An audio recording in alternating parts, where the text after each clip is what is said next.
on our Friday updates.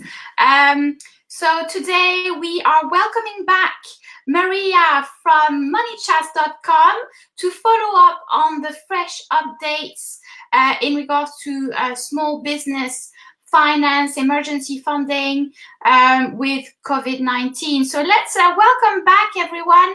Maria, let me just bring this down and bring Maria up. Hello, Maria. Hi, Ariane.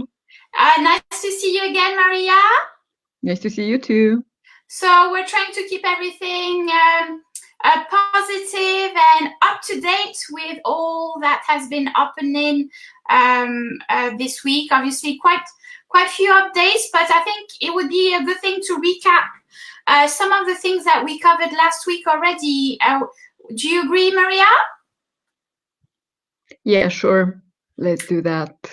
Let's do that. So let me bring up what we covered last week, and we'll do a quick recap on what we covered. So if Maria disappears, she will come back with us. There's some internet problem, so just bear with us on the techie side, but we're still with you, okay? There's a little bit of a delay, but those things happen, so just bear with us, please. So we covered last week all the different emergency funding options that the government had shared with the new budget, and especially with COVID-19.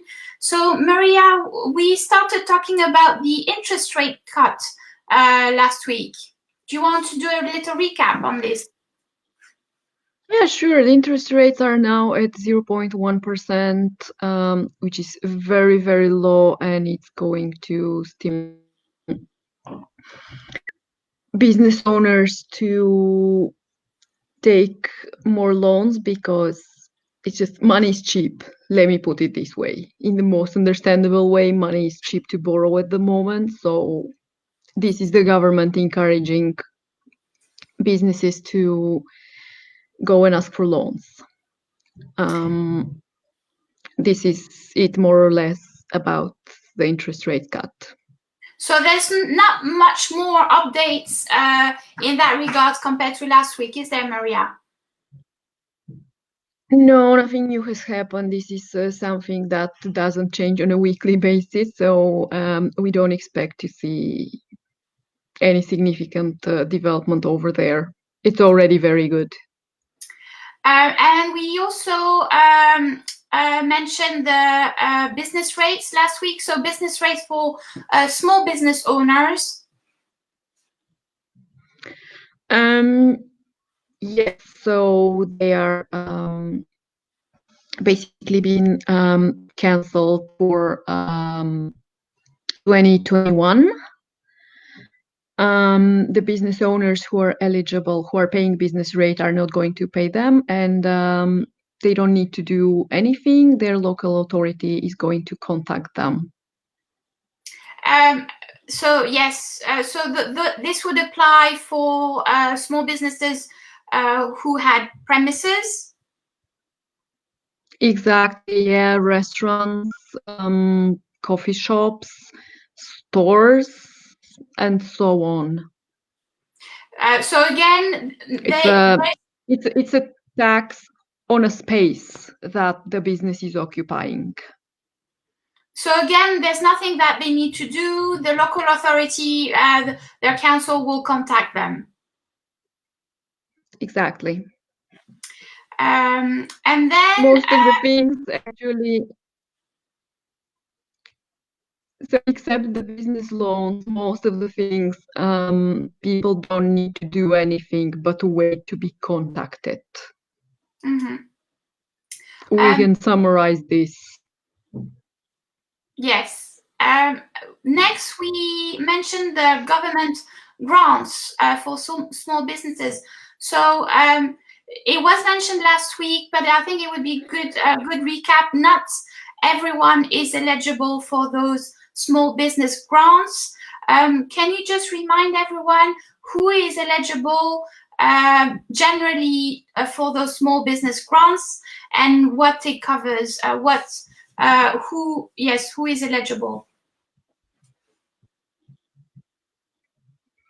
So small businesses that are located and operating in the UK should be eligible. There are certain exceptions by sectors, which I cannot list, but I think they're published somewhere officially. Other than that, UK small businesses are going to be eligible to receive £10,000 grants, and certain businesses that are affected more heavily by the current situation, such as restaurant, coffee shops, chains, and so on. For them, actually, there might be more money. 25 to 1,000 has been mentioned in different contexts. Yes, Again, people don't need to do anything. They will be contacted by local authority. Apparently, some document is going to be sent to them to fill out and then return. Very good. So, this is how the contacting will happen.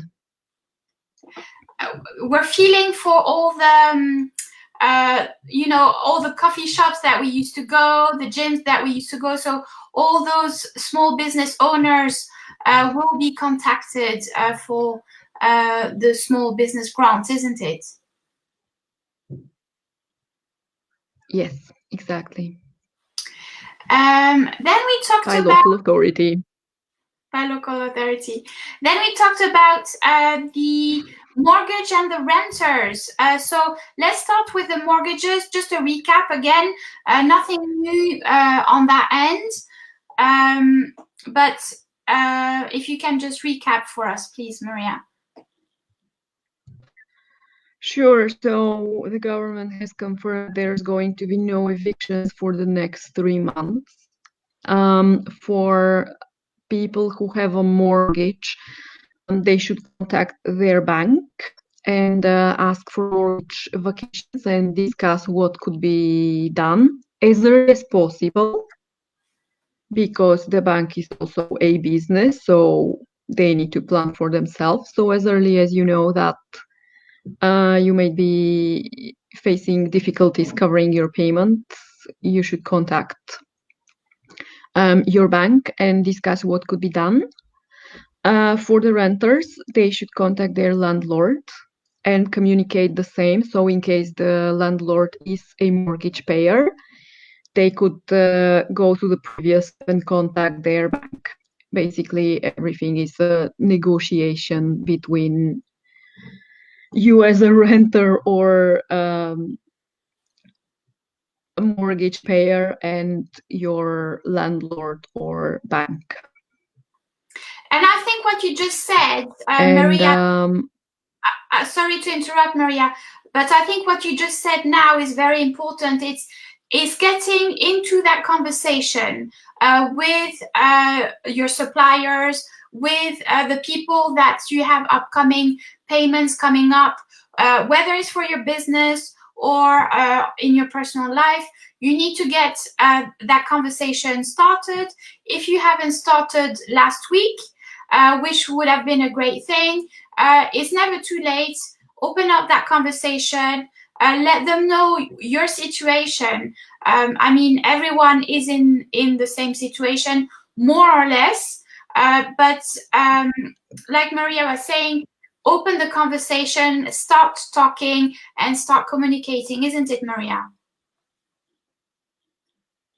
Absolutely. And one point that we didn't discuss was actually council tax for business owners and self-employed people who are not paying business rates. There are certain steps that could be taken for council taxpayers, and I think you, Ariane, have some experience in this. If you want to share what you did and how it's gone. Yes, so if you're trying to contact your council in regards to council tax, you probably realize that it's very difficult to get through on the telephone. I did manage to get through, so I'll save you some time there. They simply said to go online under the council tax and follow the instructions there. There's two options there for support in terms of finance for the council tax. So everything seems to be done online for the council tax. What else was there, Maria? Few other things, Maria? The utility bills, utility bills, yeah, utility bill.